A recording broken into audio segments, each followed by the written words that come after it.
Assalamualaikum warahmatullahi wabarakatuh.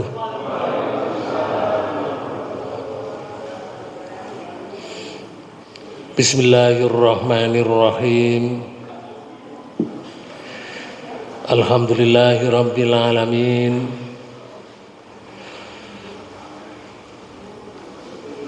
Alhamdulillahilladzi an'amna alaina bi ni'matil imani wal islam. Asyhadu an la ilaha illallah wahdahu la syarikalah wa asyhadu anna Muhammadan abduhu wa rasuluhu. Allahumma sholli wa sallim wa barik ala Muhammadin wa ala alihi wa ashabihi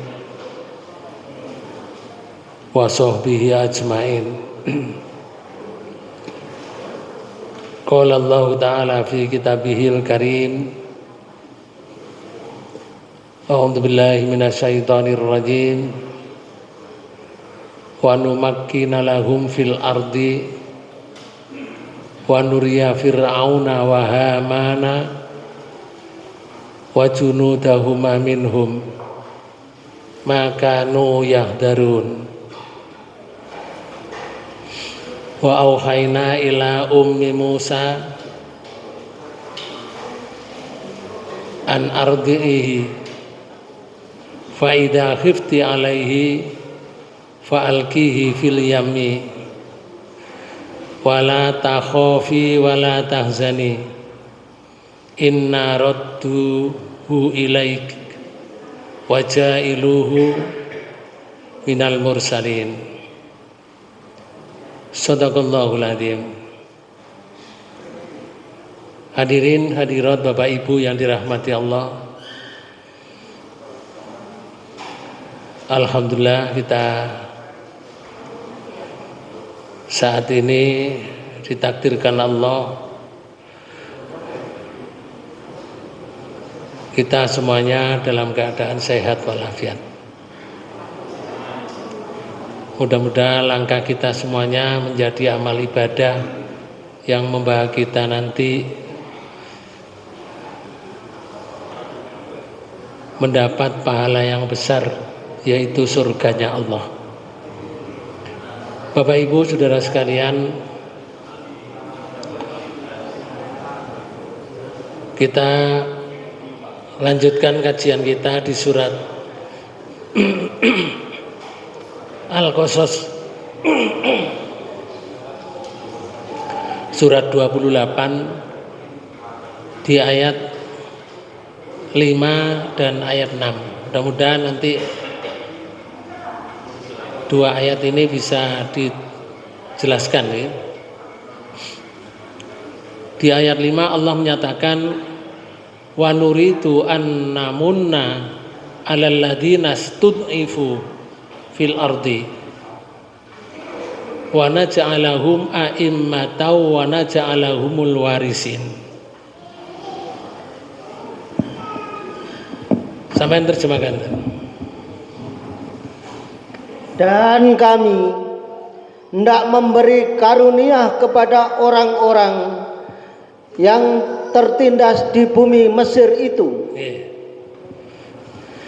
dan hendak menjadikan mereka pemimpin dan menjadikan mereka orang-orang yang mewarisi bumi. Dan ini Bapak Ibu sekalian, ayat ini secara umum berkenaan dengan Bani Israel di masa itu. Bani Israel di masa itu orang ahli ibadah, Pak. Yes, mereka itu ahli ibadah karena keturunan dari Nabi Yakub yang berkuasa orang dolim, yaitu Fir'aun.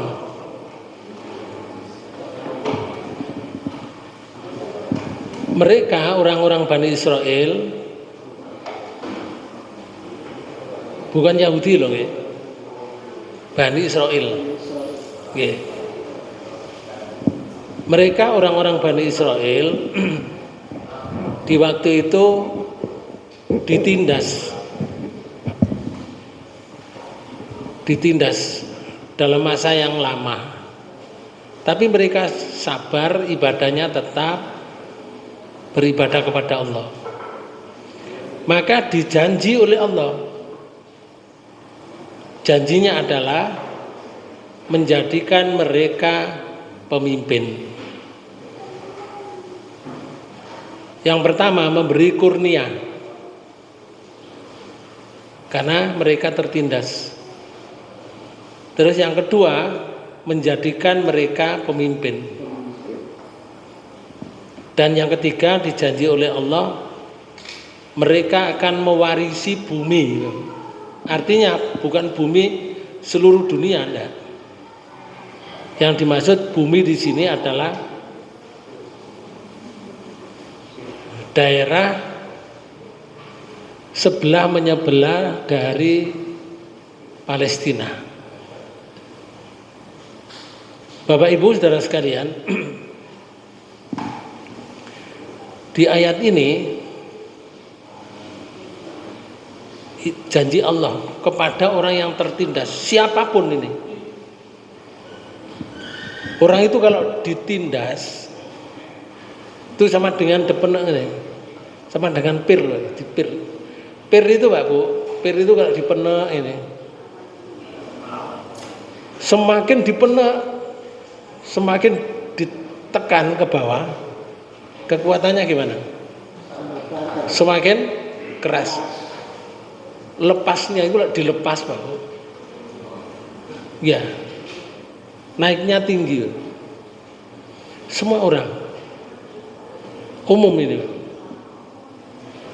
Nah, ini ketepatan Allah menceritakan keadaan Bani Israel di masa kekuasaan Fir'aun.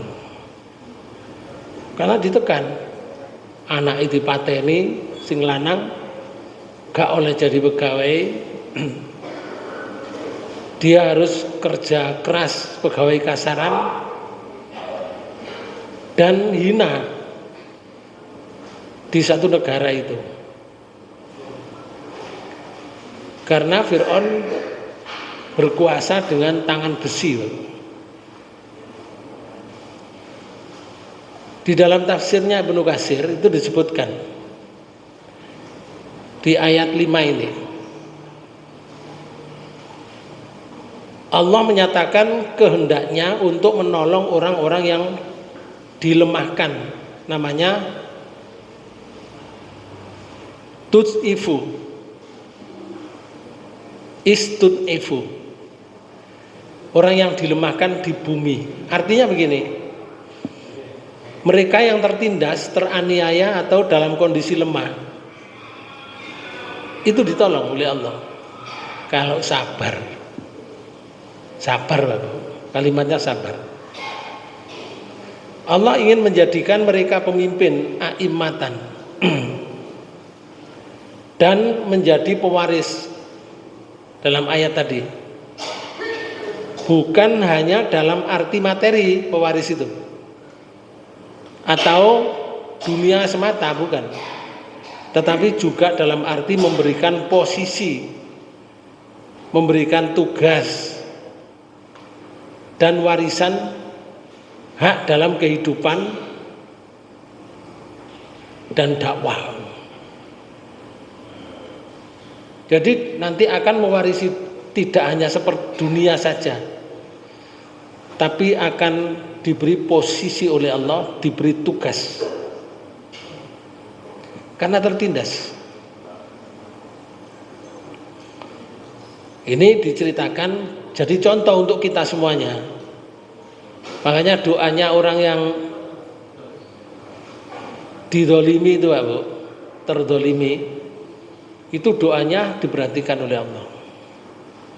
Tapi banyak, tidak sedikit jumlahnya orang terdolimi gak gelem donga, mek nangis tok. Nek nangis tok gak donga ya gak dikei mbak Allah. Namun kalau mereka itu masih gak donga, misalkan gak minta, dia sabar. Sabar itu begini, tetap ibadah kepada Allah, tidak melunat, tidak keluar dari keimanan, ya akan ditolong oleh Allah. Cuma lama, Pak Bu. Nah ini golongan Bani Israel ini waktu itu orangnya ahli ibadah,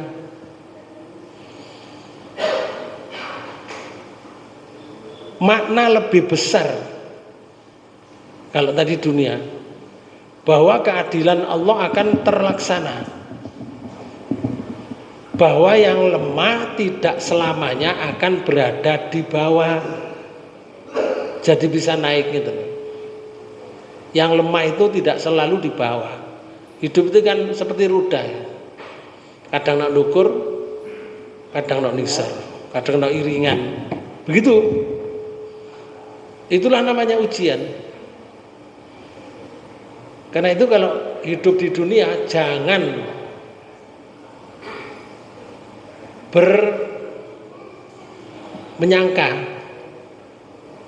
jangan menyangka hidup di dunia itu enak, jangan menyangka. Yo enak, yo gak enak, yo enak, yo gak enak. Enake mbek gak enake akeh ndi? Akeh gak enak. Akeh gak enake. Oke. Itulah hidup, karena diuji terus oleh Allah. Ujian itu untuk mendapatkan nilai di hadapan Allah nanti. Nah nilainya itu nanti secara kumulatif dikumpulkan, terus ditimbang di sana nanti. Nyari poinnya itu di sini. Setiap diuji, selesai ujian nilainya berapa, datang ujian lagi. Jadi yang satu selesai tuntas, jangan dianggap tuntas menghadapi ujian kedua. Dari ujian kedua jangan dianggap tuntas kalau sudah selesai menghadapi ujian ketiga. Nah ya kadang ya enak, ya kadang nggak enak. Itulah hidup. Nek kepingin enak tok nanti di akhirat. Nek kepingin enak tok di akhirat. Tapi poinnya di dunia ini harus dikumpulkan nilainya. Poin 1, poin 2 dikumpulkan sehingga nilainya banyak. Begitu pulang kepada Allah sudah mengumpulkan nilai yang banyak dengan berbagai macam ujian. Bahwa kemenangan bagi kaum yang beriman dan tertindas itu merupakan bagian dari rencana Allah. Jadi yang lemah itu tidak mesti selalu berada di bawah, bisa naik ke atas. Bapak Ibu Saudara sekalian, di dalam surat ini, surat Qasas ayat 5 ini, Allah menjelaskan makna ayat itu gini. Awalnya menceritakan kaum Bani Israel yang tertindas oleh Fir'aun. Namun maknanya umum ini, tidak hanya untuk Bani Israel, semua mukmin yang didolimi, karena mereka juga mukminat. Allah berjanji bahwa kedoliman tidak akan abadi. Tidak. Orang yang beriman, yang sabar akan diangkat derajatnya dan mendapat kekuasaan serta kemuliaan di dunia. Akhirat pun juga akan mendapat. Mukmin, Mbak Bu. Mukmin syaratnya. Kemuliaan orang yang beriman itu yang tertindas. Dalam sebuah hadis riwayat Muslim, Rasulullah menyatakan ini, rubba as'asa aghbaro di timroin la yu'bahu lahu lau aksama alallahi la abarrahu. Hadis ini diriwayatkan Muslim. Boleh jadi seseorang yang rambutnya kusut, berdebu, berpakaian lusuh, boleh jadi. dan tidak diperhatikan oleh manusia karena kusut tadi, karena pakaiannya lusuh. Tetapi jika ia bersumpah atas nama Allah, niscaya Allah akan bisa mengabulkannya. Bisa terjadi, Pak. Ketoke klambine elek, kusut. Tapi orang itu rupanya ibadahnya baik, cuma klambine aja yang kusut. Karena mungkin nggak punya dan seterusnya. Tapi doanya, kalau sudah dengan atas nama Allah, doanya diperhatikan. Bisa terjadi itu. Makanya di sini disebutkan oleh Rasulullah, boleh jadi. Boleh jadi ini udah mungkin, bisa saja, ngeten. Itu namanya boleh jadi. Jadi makna hadis ini Rasulullah Shallallahu Alaihi Wasallam menegaskan bahwa kehormatan sejati tidak diukur dari penampilan atau status dunianya, bukan, melainkan dari iman dan kedekatan kepada Allah.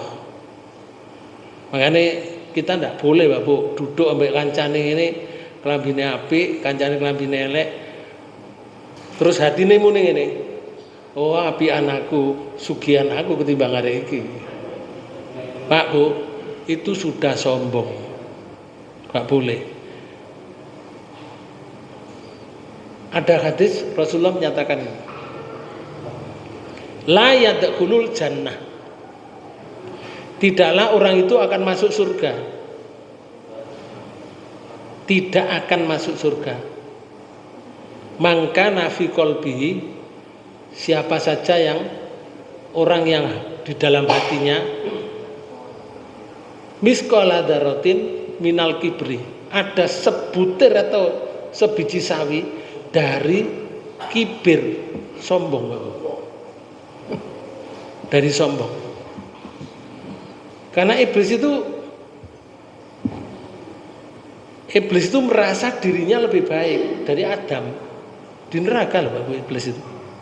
Kalau kita dengan teman kok merasa lebih baik, ya koncone iblis loh. Oke. Kita tidak terasa kalau jadi temannya iblis itu. Makanya tidak bisa dunia itu jadi ukuran ketakwaan seseorang, bukan. Orang yang terdolimi dan orangnya sabar nih gua ngene kok. Wae salat tahajud ya tahajud, wae salat duha ya salat duha, wae sedekah ya sedekah, wae salat tepat pada waktunya, wae ngaji ya ngaji. Tapi terdolimi, meskipun tidak dihargai oleh manusia, sangat mulia di sisi Allah. Orang yang terdolimi itu, walaupun gak dihargai oleh orang, tapi sangat mulia. Makanya Allah menyatakan ini, bukan bangsanya, bukan manusianya, bukan kulitnya, bukan bahasanya, tapi Allah menyatakan inna akramakum indallahi atqakum. Sesungguhnya orang yang saya muliakan di antara kamu di sisiku, kata Allah, atqakum, siapa di antara kamu yang takwa kepadaku, yaitu yang dimuliakan oleh Allah, bukan pakaiannya, bukan kedudukannya. Ujian dan derajat yang diangkat oleh Allah itu, dalam hadis riwayat Tirmidzi, Rasulullah menyatakan ini, inna idomal jazai ma'a idomal balai, wa inna allaha idza ahabba qauman ibtalahum faman radiya falahur ridha wa man sakhita falahus sukhtu. Hadis riwayat Tirmidzi. Sesungguhnya besarnya pahala itu sebanding, Bapak, dengan besarnya ujian. Jadi orang itu diuji itu sesuai dengan pahala yang akan diberikan. Kalau orang itu pekerjaannya sakmene, ujiannya yang mboten dhuwur sakmene. Tapi kalau orang itu akan meraih pahala yang besar, ujiannya akan naik. Semakin tinggi ujiannya berat. Contoh saja ya Nabi Ayub itu. Nabi Ayub itu ya nabi ya rasul, pasti masuk surga. Nah, bisa. Apa terus gak diuji oleh Allah? Diuji, Pak. Diuji. Sampeyan tinggal di surat 29 ayat 2. Akhasiban nasu ayyutraku ayyakulu amanna wa hum la yuftanun. Niki ayat 2. Apakah manusia itu mengira bahwa mereka dibiarkan saja mengatakan kami telah beriman? Ojo ngira lek muni saya beriman terus sedang mereka tidak diuji lagi. Terus lek muni iman terus gak diuji. Ndak, diuji, Bapak. Semakin imannya tinggi, ujiannya semakin tinggi, pahalanya semakin besar. Makanya Rasulullah menyatakan sesungguhnya besarnya pahala itu sebanding dengan besarnya ujian. Nabi Ayub tadi, ya nabi ya rasul, diuji oleh Allah. Hartanya habis, anaknya mati kabeh dari istri-istrinya itu. Bareng mati nih. Ternaknya habis, mati bareng, Bapak. Sawai semuanya tidak panen. Diberi sakit fisik. Tidak cukup diberi sakit fisik, diusir dari daerahnya. Itu berjalan lebih kurang 17 tahun, Bapak. Loro 17 tahun diasing, Bapak. Diasingkan oleh orang karena dikhawatirkan menular. Nabi loh, Bapak. Rasul. Awake dhewe tahu loro sakmono. Loro rong dina ale ngrepoh nang Allah. Oleh njaluk waras dan seterusnya, Bapak. Dan ini diuji sampai loro setahun dulu. Orang mengatakan wongku loro jadi kembangi bayang, soalnya turu ae, Bapak. Oke, jadi kembangi bayang. Setahun itu, 17 tahun Nabi Ayub. Dan pada akhirnya dikembalikan oleh Allah. Anake balik, bojone balik, hartane balik, ternakane balik, sawahe balik lagi. Sugih maneh, Bapak. Tapi 17 tahun loro dhisik. Dan apabila Allah mencintai suatu kaum, Allah itu mencintai suatu kaum, maka dia akan menguji kaum itu. Diuji, Bapak. Barang siapa yang ridho dengan ujian Allah, maka Allah ridho kepadanya. Sebaliknya, dan barang siapa yang murka atau mangkel kepada Allah, mencaci maki Allah, gak terima dengan urip, maka Allah juga murka kepadanya.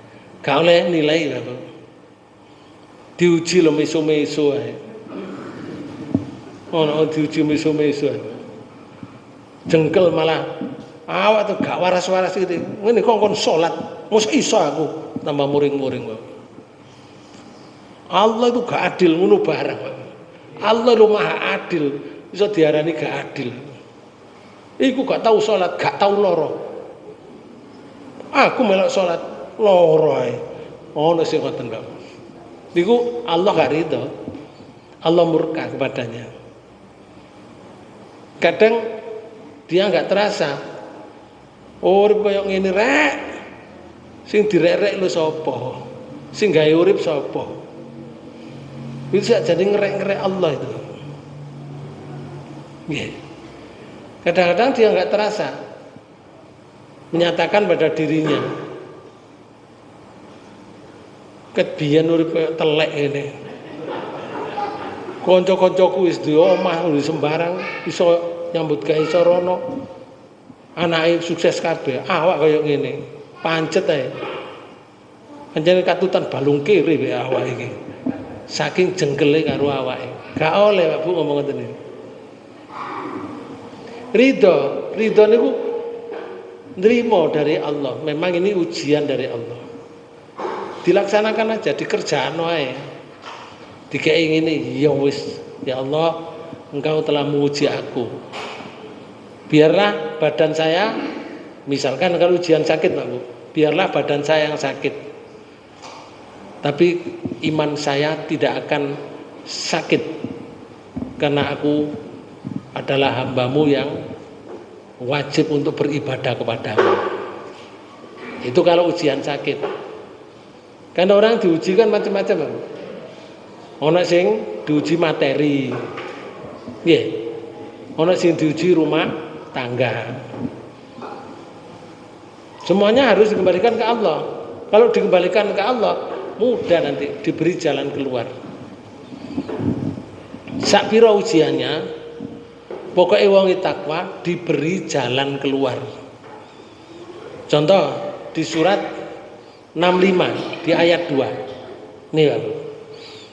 Surat 65 ayat 62. Ayat 2. Yang terakhir. Ayat ini masalah tolak. Masalah rumah tangga, Pak. Masalah rumah tangga ini ujiannya besar. Ujiannya besar, Pak. Oke. Di rumah tangga itu paling besar itu ujiannya ada 2. Satu materi. Ya, materi. Ayat 2. Ya. Yang satu itu materi. Materi itu jadi masalah ini di rumah tangga. Yuk, yang kedua, masalah kejiwaan di antara rumah tangga itu. Itu kalau tidak kembali ke Allah, hancur rumah tangganya. Rumah tangga kalau hancur, semuanya katut hancur. Sak anak-anaknya, sak sembarangnya. Kadang-kadang sak iman-iman entek. Makanya di akhir ayat itu ada kalimatnya dan di ayat 2 yang terakhir. Wa may yattaqillah. Allah menyatakan, wa may yattaqillah yaj'al lahu makhraja. Barang siapa yang bertakwa kepada Allah, niscaya Dia akan mengadakan baginya jalan keluar. Ada saja jalan keluarnya. Tidak sampai mandek di situ. Dan ini umum. Ini kan dicontohkan dalam hal rumah tangga ini. Yang kedua, ayat 3. Wa yarzuquhu min haitsu la yahtasib. Dan memberinya rezeki dari arah yang tiada disangka-sangkanya. Tidak disangka-sangka. Masih ditambah lagi. Wa may yatawakkal 'alallah fa huwa hasbuhu. Dan barang siapa yang bertawakal kepada Allah, niscaya Allah akan mencukupkan keperluannya. Tawakal kepada Allah, diberi oleh Allah, keperluannya itu dicukupi. Di akhir ayat 4. Di akhir ayat 4 tambahannya Allah mengatakan, wa may yattaqillaha yaj'al lahu min amrihi yusra. Dan barang siapa yang bertakwa kepada Allah, niscaya Allah menjadikan baginya kemudahan dalam urusannya. Mudah urusannya. Jadi semuanya harusnya dikembalikan pada Allah. Makanya ayat ini, Allah itu mencintai suatu kaum, diuji kaumnya, dicintai, diuji supaya dia mendapatkan poin. Kan nanti diselesaikan dengan baik ujiannya itu, akhirnya mendapat poin besar. Poin itu namanya pahala. Yang pahala itu nanti dikumpulkan setiap ujian itu. Berapa nilainya, ujian lagi berapa nilainya, diuji lagi berapa nilainya, sampai ajalnya datang. Bapak Ibu Saudara sekalian, ujian dan penderitaan bagi orang yang beriman bukan tanda kehinaan, melainkan tanda cinta Allah. Saya ulangi, ujian dan penderitaan bagi orang yang beriman bukan tanda kehinaan, melainkan tanda cinta Allah kepadanya berdasarkan hadis tadi. Melalui ujian itulah Allah mengangkat derajat mereka di sisi Allah. Karena diuji itu lulus, diuji lulus, diangkat derajatnya.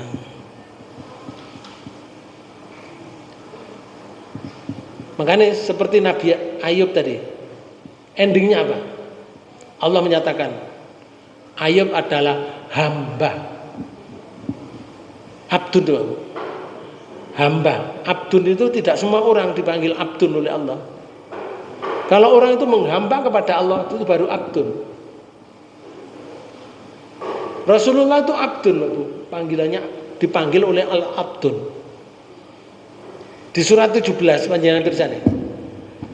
Ayat 1. Surat 17 ayat 1. Itu ada kalimatnya kan. Subhanalladzi asra bi abdihi lailam minal masjidil harami ilal masjidil aqsa.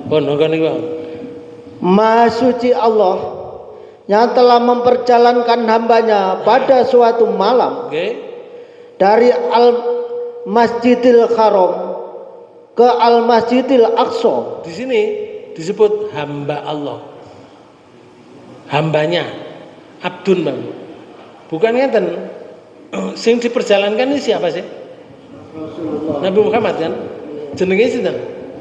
Muhammad. Kenapa ayatnya tidak ngene? Subhanalladzi asra Muhammadin lailan. Kok gak ngono? Kok abdun? Karena Rasulullah itu hamba. Begitu juga Nabi Ayub. Contoh di surat 38. Nih. Surat Shad. Di ayat 41 Allah menyatakan ini. Wadhkur abdana ayyuba idna darabbahu anni masaniya syaitanu binusbi wa adab. Ayat 41. Dan ingatlah akan hamba kami Ayub ketika ia menyeru Tuhannya, sesungguhnya aku diganggu setan dengan kepayahan dan siksaan. Ayub gak jaluk waras, hanya menyatakan bahasa saya Pak Bu, madul nang Allah bahwa sudah payah 17 tahun payah diganggu setan, padahal itu ujian dari Allah. Allah menyatakan wadhkur abdana, dan ingatlah akan hamba kami Ayyuba. Ayub disebut hamba karena Ayub masih diuji oleh Allah, tidak lengah dari ibadah kepadanya, tidak mengurangi satupun ibadahnya kepadanya, tetap kepada Allah walaupun fisiknya seperti itu. Makna dan kisah surat 28 ayat 5 tadi, Allah menjanjikan pergantian keadaan bagi orang yang beriman yang tertindas, seperti kisah Bani Israel yang ditindas Fir'aun tadi. Kemudian Allah angkat derajat mereka dan dibinasakan penindasnya. Penindasnya dibinasakan, Fir'aun maksudnya. Kemudian di ayat 6 di surat 28, wa numakkina lahum fil ardi wa nuriya fir'auna wa hamana wa junudahuma minhum ma kanu yahdarun. Ayat 6. Dan akan kami teguhkan kedudukan mereka di muka bumi. Oh, janji Allah itu. Lanjut. Dan akan kami perlihatkan kepada Fir'aun dan Haman beserta tentaranya apa yang selalu mereka khawatirkan dari mereka itu. No, ini gila. Satu, diteguhkan kedudukan mereka di muka bumi. Orang yang tertindas itu begitu. Orang terdolimi loh, tapi sabar. Sing didolimi itu sabar. Ndonga nang Allah, sabar, ibadahnya tetap. Yang kedua, Allah akan memberitahukan itu begini. Secara tidak langsung, secara tidak terasa kepada penguasa yang namanya Fir'aun tadi dan Haman. Haman itu Pak Bu, orang yang diangkat oleh Fir'aun menjadi penasehatnya. Haman itu munggo oten mriki ngoten nggih. Luhut. Oke. Nggih. Atau Haman itu kalau di negara Indonesia itu 9 naga itu. Itu Haman. Karena Haman ini orang yang borong pekerjaan yang dibuat oleh Fir'aun untuk melihat Tuhannya Nabi Musa.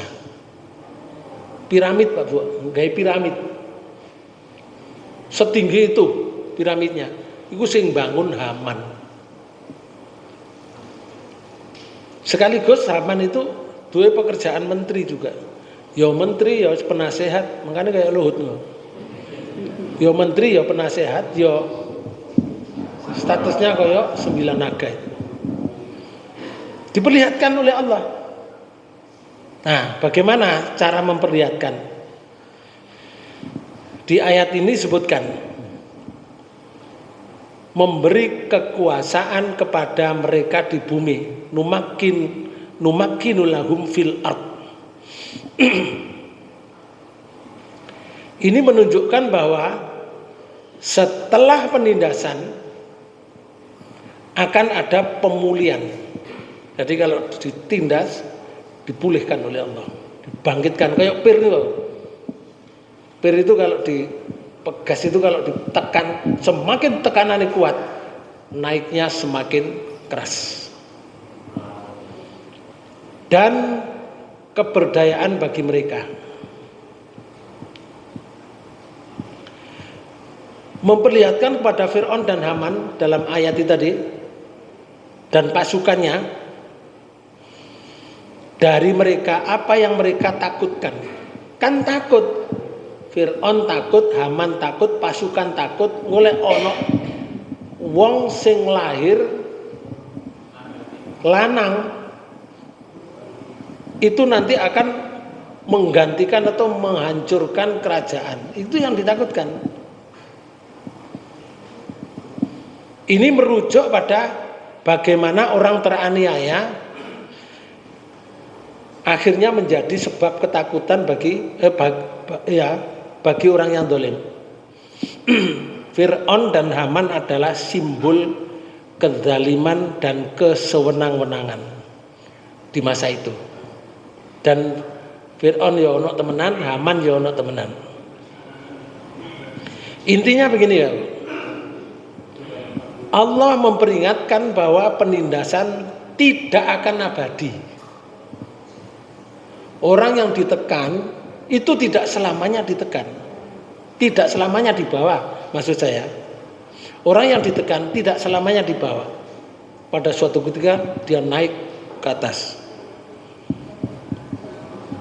Allah memperingatkan bahwa penindasan tidak akan abadi. Oh, ada batasan hidup itu. Meskipun manusia berkuasa memaksakan kehendak. Rencana Allah untuk kemenangan orang mukmin dan penderitaan penindasan tetap berlaku, Pak Bu. Orang itu kalau ditindas terus, rencana Allah akan dinaikkan derajatnya. Syaratnya sabar tadi. Kisahnya, misalnya di dalam Quran surat 26, mulai ayat 63. Fa'aukhayna ila Musa anidrib bi asokal bahra fang falako fakana kullu firq kattaudil adzim. Lalu kami wahyukan kepadamu kepada Musa, Nggih. pukullah lautan itu dengan tongkatmu. Nah, Maka terbelahlah lautan itu, dan tiap-tiap belahan adalah seperti gunung yang besar. jadi Allah menyuruh Musa disuruh mukul laut karena sudah terdesak, Pak. Mau maju laut, mau mundur kena, mau ke sana tidak bisa, sudah tidak ada jalan. Itu namanya mukjizat. Lautan yang sedalam itu dipisah airnya, Allah yang misah, sehingga sebelah sana itu air seperti gunung, sebelah sini air seperti gunung. Orang bisa berjalan tanpa kena air itu. Kemudian di ayat 65, saya terjemahkan. Dan kami dekatkan golongan yang lain, yakni pasukan Fir'aun. Nah, kan dikejar. Akhirnya pasukan Fir'aun sampai dekat. Kemana? Ke tempat itu. Nah, tempat laut tadi yang dipisah tadi. Kemudian Lalu kami selamatkan Musa dan orang-orang yang bersamanya semuanya. nah, orang yang bersama semuanya itu Bani Israel. Waktu itu jumlahnya banyak, Pak Bu, sak negara. Kaum Bani Israel diangkut oleh Nabi Musa di waktu malam hari. Krungu nek wong Bani Israel melok Nabi Musa. Fir'aun lalu memerintahkan semua bala tentaranya mengejar mereka, dibunuh, ketemu langsung dibunuh. Lah jenenge Melayu, Pak Bu, ya Melayu kuwi ana sing nggawa kuda, ana sing Melayu temenan. Rupanya gak bisa nututi. Tapi pada suatu ketika tentaranya Fir'aun alatnya canggih, Pak Bu, walaupun jaraknya jauh, akhirnya ketemu juga. Dan setelah ketemu, mendekat sampai ke laut. Nabi Musa bersama dengan Bani Israel nyebrang sampai di pinggir sana. Nyebrang laut tuh. Berarti lama enggak kira-kira? Lama. Lama, Pak Bu. Lama. Wong laut iku ya ana watune barang. Ana jeglongane ya ana watu krikile ya ana batu karange barang. Cara mlaku kan ya gak kaya tol ngono mboten, Pak. Hanya menjadi jalan. Tapi dasar laut itu yang jadi jalan. Nah, setelah tentara Fir'aun dan tentaranya mendekat semuanya, kemudian kami tenggelamkan golongan yang lain, yakni Fir'aun dan tentaranya. Dihancurkan oleh Allah, masuk ke dalam lautan tadi. Nabi Musa dengan Bani Israel selamat keluar dari laut tadi.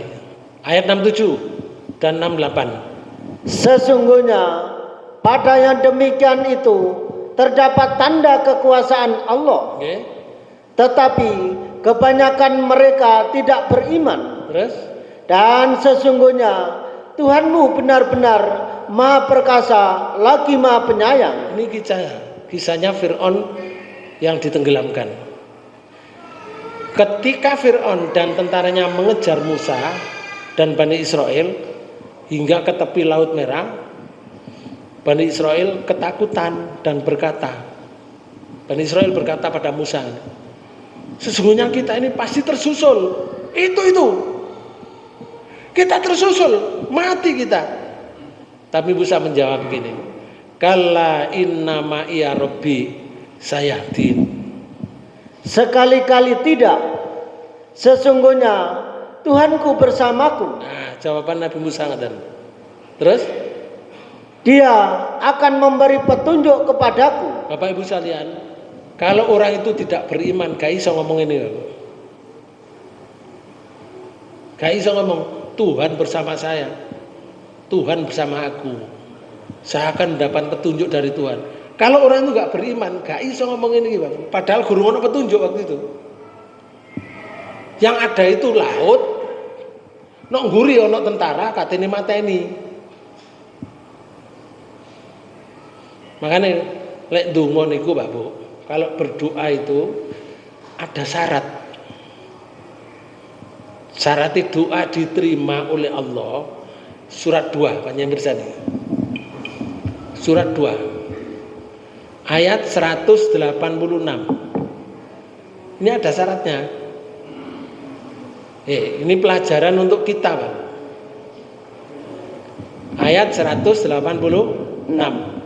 Wa idza sa'alaka ibadi anni fa inni qarib ujibu da'watad da'i idza da'ani falyastajibu li wal yu'minu bi la'allahum yarsudun. Monggo. Terus 186. 86. Surat 2 ayat 186. Dan apabila hamba-hambaku bertanya kepadamu tentang aku, Ya, Rasul, lek hambaku tanya tentang aku, tentang Allah. maka jawablah Jawaban gini. bahwasanya aku adalah dekat. Aku dekat. Aku ini dekat ngomong ngono nang hambaku. Karena aku dekat, terus ya Allah, Aku mengabulkan permohonan orang yang berdoa apabila ia memohon kepadaku. oh. Janji Allah itu. Karena aku dekat mengabulkan doanya orang yang mau berdoa kepadaku. Mengabulkan doa. Syaratnya ini, orangnya mau berdoa. Lek gak berdoa ya gak, Pak Bu. Gak dikabulno. Apa ono sing dikabulno? Enggak donga. Siji syaratnya, berdoa kepadaku, tak kabulno. Makanya lek donga niku langsung pada Allah. Jangan lewat-lewat yang lain. Ada yang Allah dan Rasulnya memberikan petunjuk, boleh lewat, itu pun yang masruk. Ada contoh dari Allah dan Rasulnya. Masruk itu ngeten, minta tolong didoakan orang lain yang masih hidup, oleh itu jenenge wasilah. Nomor loro, nek wong tuane jek urip, njaluk donga nang wong tuane, iku doa yang diperhatikan Allah. Nomor telu, nek duwe amalan baik, ketika kita mendapatkan ujian yang sangat buruk, mau madule pada Allah. Ya Allah, saya telah menyantuni anak yatim ini sudah 20 tahun. Ya Allah, anak-anak yang sudah saya santuni bisa sekolah, meneruskan sekolah sampai dia bisa menikah dengan baik. Ya Allah, semuanya ini hanya ingin mendapat ridho-Mu.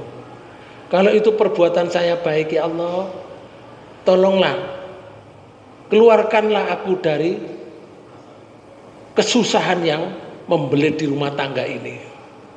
Boleh, Pak Bu, itu namanya masruk. Jadi madul nang Allah dengan perbuatan yang baik, yang ikhlas.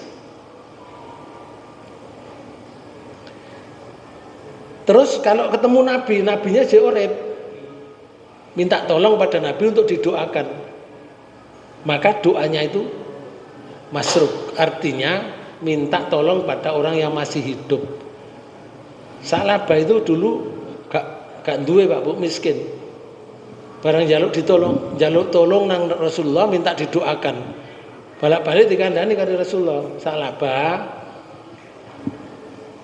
orang yang bersyukur kepada Allah itu lebih baik daripada orang yang punya harta kemudian tidak bisa bersyukur. Kamu bisa semacam ini sudah baik, wahai Salaba. Tapi didorong oleh istrinya, suruh minta pada Rasulullah dongo. Akhirnya dipaksa beberapa kali, dipaksa Rasulullah untuk mendoakan. Ya Allah, oke, saya doakan. Akhirnya Rasulullah mengambil kambing betina yang sudah hamil. Hamil apa? Meteng. Meteng, Pak Bu, ya. Kambing soalnya ya. Kambing yang sudah meteng, nggih. Bunting diberikan. Ini Sa'labah. Rasulullah menyatakan ini. Allahumma rzuq Sa'labah. Ya Allah, berilah rezeki Sa'labah. Dungane ngoten tok. Sa'labah muni, amin. Nggawa wedhus siji. Wedhus siji yang sudah bunting tadi. Menjadi sak lapangan, Pak Bu. Doa Rasulullah. Makanya ngene. Njaluk donga nang kancane iku gak apa-apa. Rasulullah menyatakan, sing sering njaluk donga nang kancamu. Siapa tahu dari mulut temanmu itu yang diterima oleh Allah. Cak, tolong ya, dongakno aku. Apa masalah apa? Anakku lho saiki dalam keadaan seperti ini diceritakno. Nah terus donga. Wonge donga sing dijaluk donga niku. Wonge donga, ya Allah, berilah jalan keluar, mudahkanlah urusannya anaknya orang ini. Wong sing njaluk donga muni amin. Gak oleh ngene, Pak Bu. Cak aku tolong ya dongakno. Posisi keadaan rumah tanggaku seperti ini. Ya, donga dinunga. Ya apa oleh muni amin, Pak Bu? Donga dinunga. Ya apa donga dinunga? Gak iso muni amin. Makanya dikon donga di hari itu. Siapa tahu dari mulut orang ini yang diterima oleh Allah. Nah, Bapak Ibu sekalian, siji syaratnya donga. Nomor loro, maka hendaklah mereka itu memenuhi segala perintahku. Nah, perintahnya Allah. Bagaimana tata cara donga niku? Niku semuanya ditunaikan. Lah sing nomor 3 nih. Dan hendaklah mereka beriman kepadaku. Beriman, yakin Mbak Bu. Donga niku diterima oleh Allah. Yakin. Ngoten. Lek donga ngene. Donga ya. Donga minta misalkan diberi jalan keluar dalam rumah tangganya yang bulat itu misalkan. Nah, kondisinya hati ini diterima apa enggak ya? Diterima apa enggak? Ya enggak. Itu namanya tidak iman. Jadi yakin Allah memperhatikan, Allah mendengar, Allah menerima. Syarat ini Pak Bu. Kalau bisa 3 ini, la'allahum yarsudun. Agar mereka selalu berada dalam kebenaran. Itu benar. Cara yang seperti itu benar dalam hidup. Betul enggak? Makanya Nabi Musa jok khawatir kan. Kala sekali-kali tidak. Mereka tidak akan bisa nyusul. Inna ma'iya Rabbi. Sesungguhnya bersama saya Rabbi Tuhan saya. Allah. Saya din, nanti aku akan diberi petunjuk kepadaku. Betul. Diberi petunjuk oleh Allah. Musa pukulin laut itu. Baru Bapak Ibu sekalian. Maka Allah mewahyukan kepadanya untuk memukul laut dengan tongkatnya. Dan laut itu terbelah menjadi 12 jalan kering. 12 jalan kering. Kok iso 12? Karena keturunan Yakub itu ada 12. Paham? Keturunan Yakub itu dari istri yang pertama itu ada 10. Dari istri yang kedua ada 2. Ada 2. Berarti ada 12 kelompok.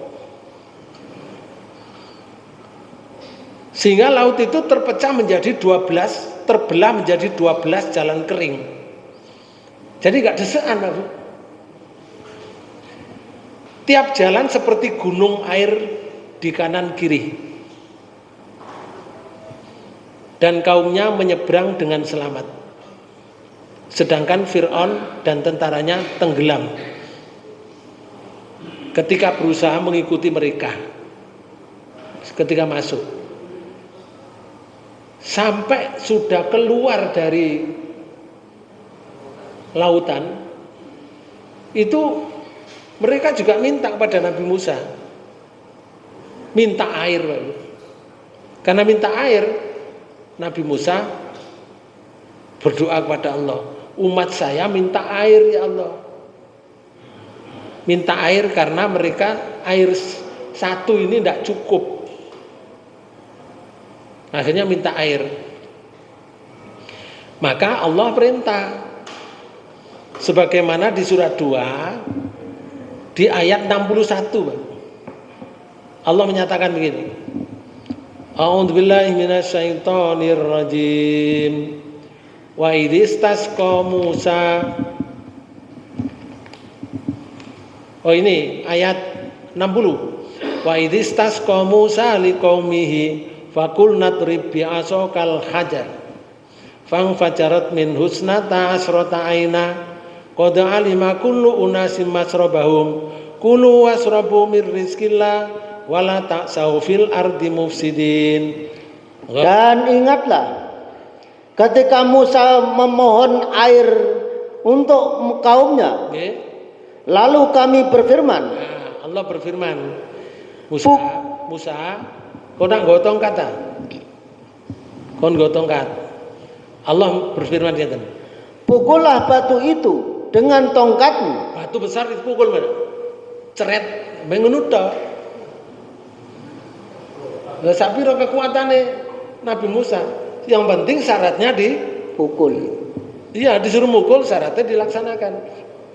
Batunya dipukul, ceret. Wong jaluk banyu kok suruh mukul batu. Ternyata Pak Bu, setelah batu itu dipukul, lalu memancarlah daripadanya 12 mata air.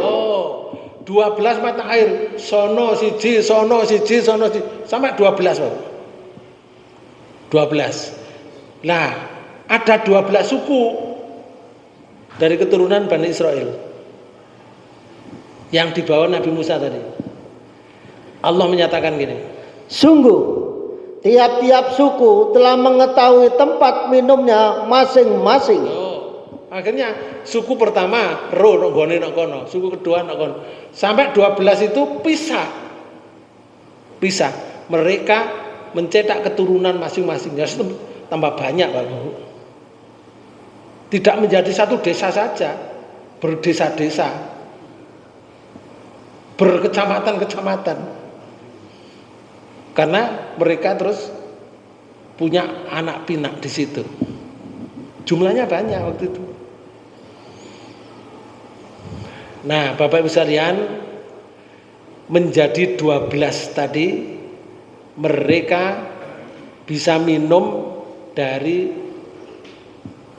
masing-masing. Ayat yang senada Pak Bu, yang senada dengan dimasukkan Fir'aun bersama tentaranya itu di surat 2 ayat 50. Nih terjemahnya, sampai terjemahkan. Dan ingatlah ketika kami belah lautan untukmu, lalu kami selamatkan kamu dan kami tenggelamkan Fir'aun serta pengikutnya. Di sini kok untukmu, Pak? Ketika kami belah lautan untukmu. Soalnya ayat ini datang kepada Rasulullah menghadapi kaum Yahudi waktu itu. Nah, Yahudi yang dimaksud adalah orang Bani Israel dulu yang diselamatkan di zaman Fir'aun. Makanya tak belah lautan untuk kamu, bangsamu itu. Terus tak tenggelamkan Fir'aun bersama pengikutnya. Contoh lagi di surat 20 ayat 77-78, sampai terjemahkan. Dan sungguh kami wahyukan kepada Musa, berjalanlah dengan hamba-hambaku di malam hari, dan pukullah bagi mereka jalan yang kering di laut. Di sini berangkatnya Nabi Musa itu malam hari. Malam hari. Ketemunya pagi hari. Pagi hari itu berapa hari berjalan itu? Itu tidak disebutkan. Apa beberapa hari terus pagi harinya? Itu yang tidak disebutkan. Nah, Bapak Ibu sekalian, setelah di situ tenggelam Fir'aun, kan ono sing nggak tenggelam, sinong guri-guri kan nggak tenggelam, sebagian nggak tenggelam. Nah, nggak tenggelam ya mulai Pak Bu nang kerajaan. Nang kerajaan laporan, loh raja kita Fir'aun tenggelam bersama tentara-tentaranya. Loh nanti kan digoleki. Ngono kono. Lah sing ro, sing gak sing menyaksikan duduno tempat itu. Akhirnya dapat diketahui. Oleh karena itu setelah di beberapa waktu itu juga tidak disebutkan beberapa waktu itu apa seminggu apa 2 hari apa saulan, ya itu yang tidak disebutkan. Hanya Allah menceritakan begini di surat 10 surat 10 di ayat 92 Allah menyatakan gini, fal yauma nunajjika bi badanika litakuna liman khalfaka ayah wa inna katsiran minan nasi an ayatina laghafilun. Maka pada hari ini kami selamatkan badanmu badane Fir'aun terus supaya kamu dapat menjadi pelajaran bagi orang-orang yang datang sesudahmu. Jadi mayati Fir'aun sama saiki jek ono. Lalu Dan sesungguhnya kebanyakan dari manusia lengah dari tanda-tanda kekuasaan kami. itulah kekuasaan Allah sehingga mayat yang sudah ribuan tahun itu sekarang masih utuh di Mesir sana. Lalu di surat 7 ayat 137 Allah menyatakan ini. Dan kami pusakakan kepada kaum yang telah ditindas itu. Pusaka apa? Negeri-negeri bagian timur bumi dan bagian baratnya. Itu pusakae kan auristumu tadi. Warisin tadi loh. Tak kei warisan bumi. Nah iki janjine Allah. Tak kei negeri bagian timur bumi dan bagian baratnya. Terus yang telah kami beri berkah padanya.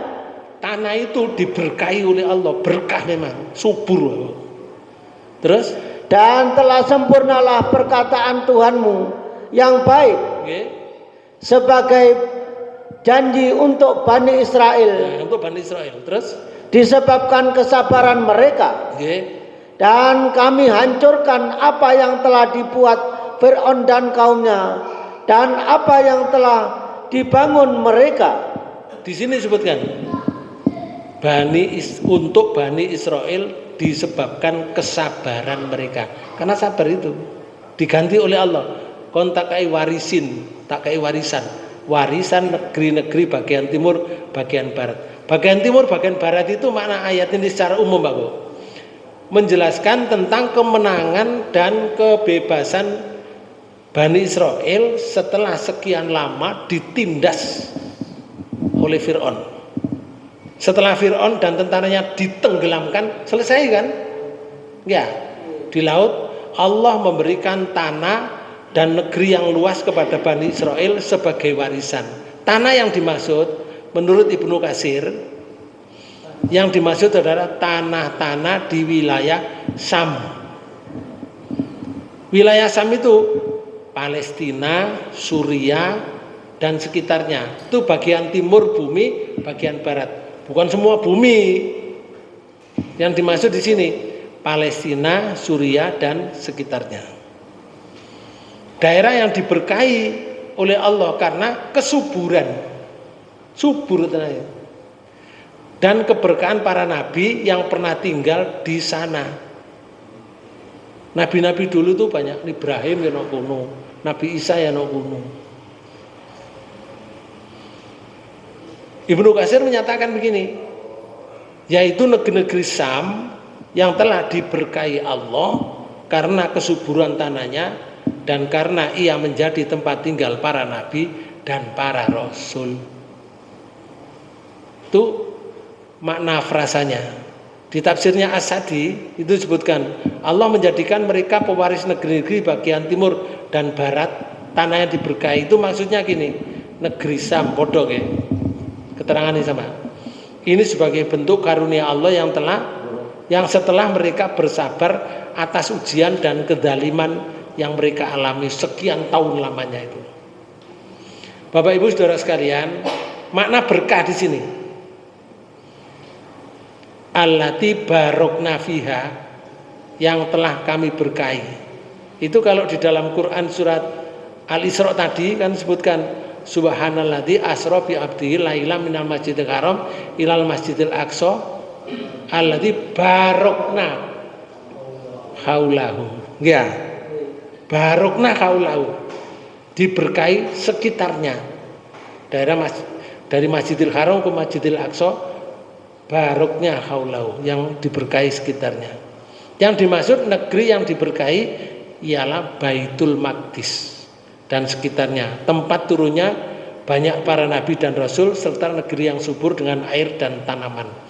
Makanya Bani Israel yang sudah kocar-kacir ke sana kemari, Pak Bu, yang menentang Nabi Musa itu kan terusir akhirnya, terusir gak sida dikei karo Allah. Sing dikei iku dulu, zaman dulu. Setelah anak turunnya itu menentang Nabi Musa, kemudian menyelewengkan kitab Taurat, mencar, Pak Bu, hilang kabeh. Sino Madinah diusir, gak karuan gone. Di mana tempatnya itu mesti gawe kacau, diusir. Nah, di abad ke-20 ini Inggris meminta kepada PBB supaya orang-orang Yahudi itu diberi tanah cuplikan dari Sam itu di Palestina. Dikei titik. Asale titik, Pak Bu. Tapi karena serakah ya. Akhirnya wong Palestina banyak yang dibunuh. Sekarang menjadi lebih banyak tanahnya daripada Palestina. Walaupun ada hadis yang menyatakan nanti Palestina akan merdeka dan dari sana Nabi Isa nanti akan diturunkan. Dan orang-orang Yahudi akan dihancurkan semuanya serta perang palang-palang salib. Bapak Ibu sekalian, itu berita dari hadis. Demikian di ayat 6 di surat 28. Mudah-mudahan pertemuan ini dibarengi hidayah Allah Subhanahu wa taala untuk menambah ilmu pengetahuan untuk kita semuanya, dan kita minta kepada Allah mudah-mudahan kita husnul khotimah. Demikian yang bisa saya sampaikan, lebih kurangnya mohon maaf. Wassalamualaikum warahmatullahi wabarakatuh.